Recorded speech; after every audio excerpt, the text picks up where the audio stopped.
Bonjour, aujourd'hui on va commencer à voir les boucles en Python et la première, en particulier la première sorte de boucle puisqu'il y en a deux. Donc on va voir la boucle dont la commande est for in range. Alors prenons un exemple très simple. Imaginons qu'on veuille afficher à l'écran la table de 3 par exemple. Donc il faut afficher à l'écran 0, 3, 6, 9, 12, 15, etc. 18, 21, etc. etc. D'accord? Alors je vous ai fait la méthode basique sans avoir trop réfléchi en Python. Donc par exemple, on écrit print 3 fois 0, donc ça va nous donner le 0 qui est ici, 3 fois 1, ça va nous donner 3, 3 fois 2, ça va nous donner 6, etc. jusqu'à 3 fois 10. Alors si on exécute le programme, eh bien voilà, on va avoir tous les résultats de 0, 3, 6, 9, 12, 15, 18, etc. jusqu'à 30. Alors ça marche, mais d'abord c'est assez long à écrire parce que vous voyez qu'il y a 10 lignes. Hein, et puis ça présente un problème, c'est que, enfin deux problèmes. Imaginons que maintenant je veuille écrire la table de 5, ben, il faut que je modifie tout ce qui est ici, là, tous les 3, il faut que je les change en 5. Donc c'est assez compliqué, enfin c'est pas très compliqué, mais enfin c'est long. Et puis imaginons que maintenant je veuille la table de 5 jusqu'à 20 et pas jusqu'à 10, et ben, il faut que je rajoute 10 lignes. Voilà, que je modifie déjà toute celle-là, puis que je rajoute 10 lignes, avec 3 fois 11, 3 fois 12, etc. Donc là, typiquement, on a des opérations qui se ressemblent et qui se répètent un certain nombre de fois. Donc ce qu'on va utiliser, c'est une boucle for pour automatiser tout le processus et vous allez voir que ça va être beaucoup plus rapide. Alors première chose, on a besoin d'un nombre d'une variable qui va contenir notre table. Donc on va l'appeler table. Et à la base, on veut la table de 3, donc je vais dire table égale 3. Et donc qu'est-ce que je veux faire? Je veux répéter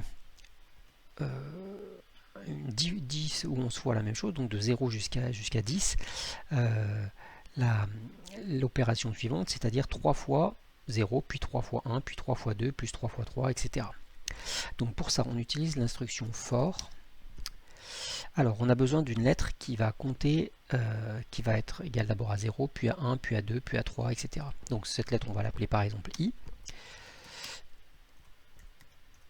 Alors l'instruction, je vous l'écris et puis après j'explique. Donc le i va jouer le rôle du 3 fois 0, 3 fois 1, 3 fois 2, 3 fois 3. Donc on veut qu'il soit égal d'abord à 0, et puis au maximum, on veut aller jusqu'à 10. Donc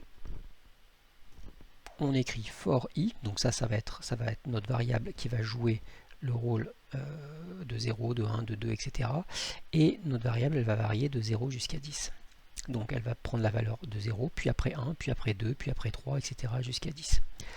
Et qu'est-ce qu'on veut faire? On veut écrire à chaque étape, on veut écrire la table, donc on a dit qu'on l'appelait table, et puis multiplier par la lettre i.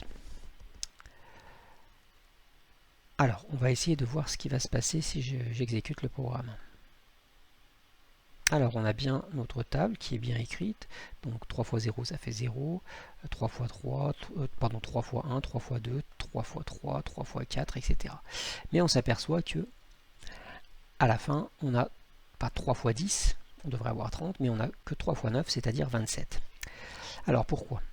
Parce qu'en fait, en Python, quand on exécute cette instruction for i in range de 0,10, Python considère que le premier terme qu'on va utiliser, c'est bien 0. Par contre, quand on écrit 10 ici, eh bien Python considère qu'il va s'arrêter un cran avant, c'est-à-dire qu'il va s'arrêter à 9. Donc ici, on a 3 fois 9, 27, et si on veut aller, si on veut écrire 3 fois 10, en fait il faudra aller jusqu'à 11. Alors on va l'exécuter pour voir si ça marche, et vous allez voir, voilà, là ça va bien jusqu'à 3 fois 10, c'est-à-dire 30.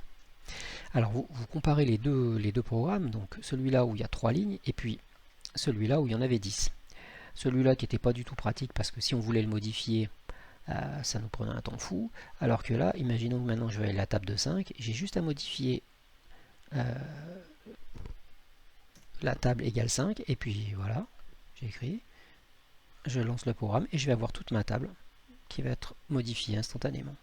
Puis si maintenant je veux aller jusqu'à 20, bah, j'ai juste à taper 20, donc 21, puisque vous avez compris qu'il fallait décaler d'un cran. Et voilà, j'ai 5 fois 20, bah, ça fait bien 100. Voilà, j'ai toute ma table de 5. Voilà. Et je peux modifier très facilement mon opération. Donc, pour résumer, la boucle for une variable inRange sert à répéter un certain nombre de fois bien précis une ou plusieurs instructions.